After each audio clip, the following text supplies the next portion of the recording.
Hey, what's going on? Welcome to another episode right here on YouTube, Coastal Living with Phil T. Appreciate y'all checking this out today. So folks ask me all the time, they're always intrigued about flood zones. Of course, it's a big worry. You're moving to the coast, you're moving closer to that big ocean, and you want to know that if a storm comes in, what are my chances of getting flooded? And I think one of the things that folks need to understand is that it really depends on where you're at. And there's a lot of things that change where you are in a flood zone, and if you're even in one. A lot of people think that if you're just east of 17, you're going to be in a flood zone, and that has to be one of the most misleading things ever because that's not true. In fact, a lot of our town is actually not in a flood zone. And I'll tell you what, let's pull up the map right now.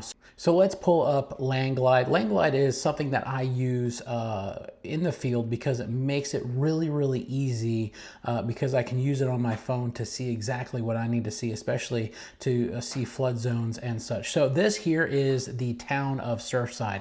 As you can see, this here is Highway 17 going through here, and then you have Ocean Lakes Family Campground just to the north side of us, which, by the way, a lot of people think all of Ocean Lakes is in a flood zone, but as you see, a lot of it is actually in the tan flood zone. So that's the 100-year risk flood zone.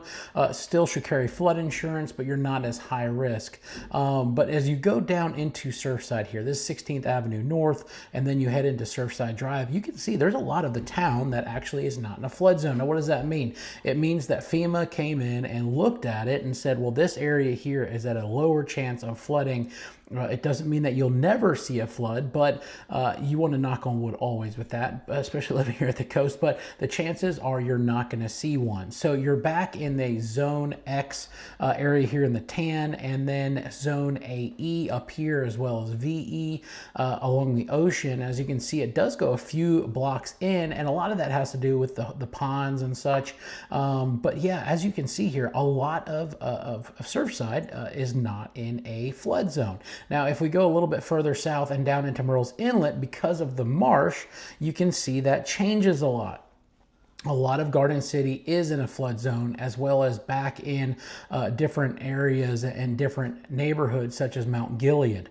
You go down into the Marsh Walk area, the Marsh Walk, as well as most of Murrells Inlet, you can really see how much of that is in a flood zone, whether that be a flood zone AE or flood zone X.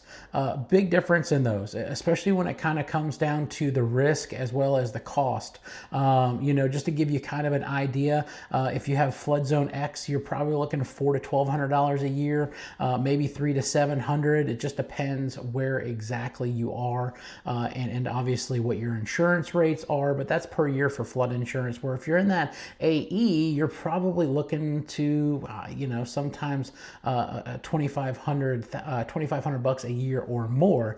Some of the VE, you're looking at almost $8,000 to $9,000 or more a year for flood insurance. So it's very important to do this research as you're making this move, especially if you're very budget conscious about what you want to spend a month. And like I said, it's kind of crazy. We'll kind of zoom into an area, but I want to show you guys Pawleys Island real quick, because I think Pawleys Island, Litchfield by the Sea, is very kind of misleading sometimes. If you're on the west side of 17, you're like, wow, I'm safe over here. But as you can see, that flood zone goes all the way in to Pawleys Island, and then from the other side over on the Waccamaw River, you have that flood zone kind of coming from the west side. So you definitely have a lot of area here in Pawleys Island that can be flooded, and it's something you definitely want to keep track of. Now, if I'm going to go all the way north, right, so let's go up towards this is right here back in Garden City, Murrells Inlet. You can see there are some areas of red. Areas of red are flood plains, right? So no building there. It's pretty much where all the water comes down and out. So right here is going to be 501. As you can see, most of Myrtle Beach is not in a flood zone unless you get east of 17. Now you go up into North Myrtle Beach and Cherry Grove. This obviously area is more like Windy Hill, Grand Dunes. Now when you go up here on the north side into North Myrtle Beach, you can see once again, different areas here in Windy Hill. I'm sorry, this is Windy Hill. Barefoot Landing. As you can see, that area there is definitely susceptible to flooding and flood zones. Now up here in Cherry Grove and North Myrtle Beach, you can see that flood zone once again comes over 17 area. The 17 highways back over here. I'm sorry, not 17 area, but over the main kind of where all the houses are, right in that area. So you want to always make sure that you check this out, because it is very interesting sometimes, and it can change the cost of living depending on where you're looking at. This obviously is where the water comes in up near Bird Island. It comes in from the ocean into the intercoastal and the opening of the inlet.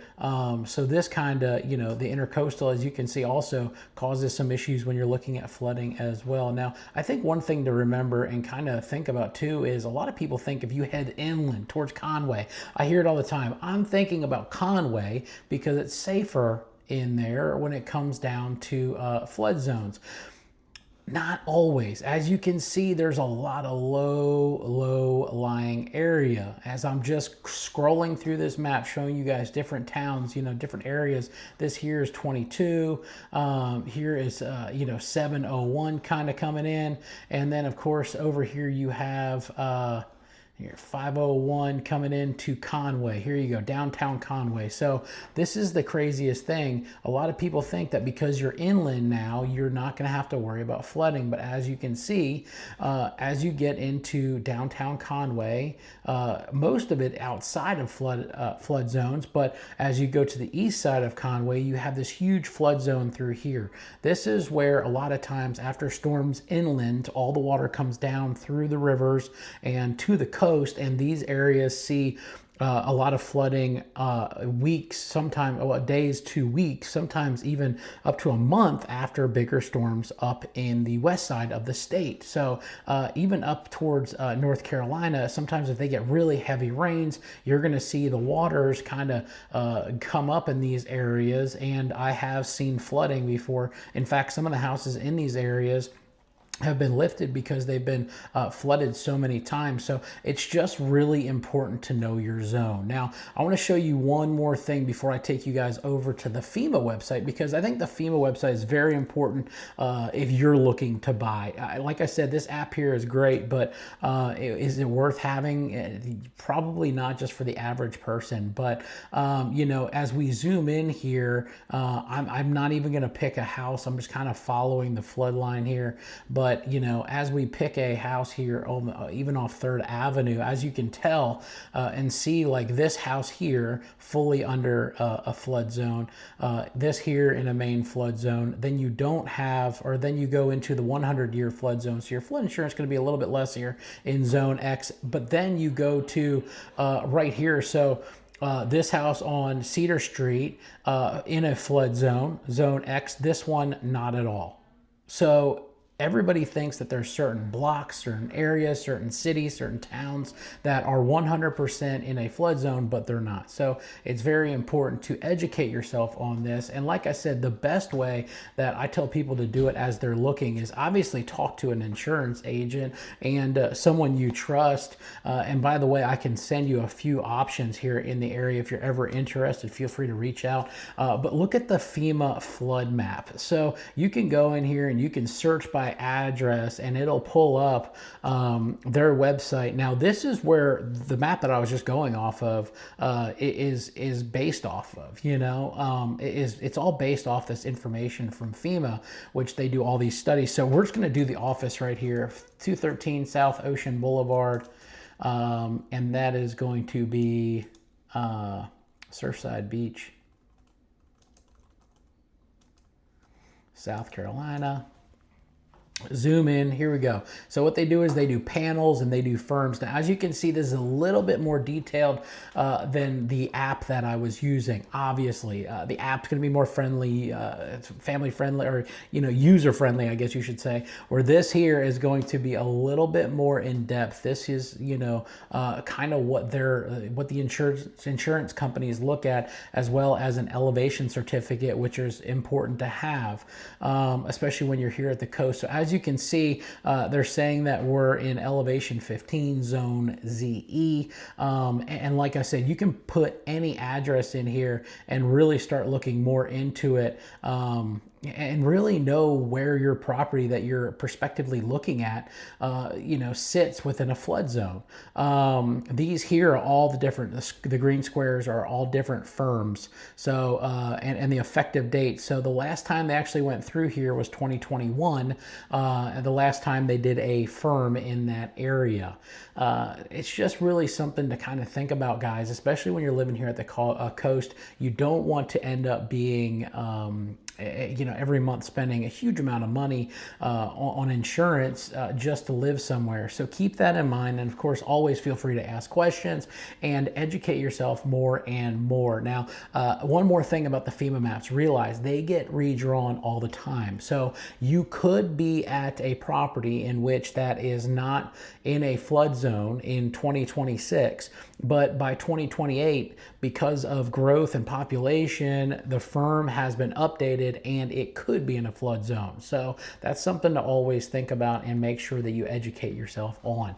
Once again, if you guys ever have any more questions or a specific question about your property or property you're looking at, feel free to reach out. If you'd like one of those insurance companies, I'd love to refer you to them as well. And as always, thanks for checking in here on Coastal Living with Phil T. Hopefully you learned something today. I will put the links to both of these apps in the description below, and subscribe and follow. Appreciate you guys. See you soon.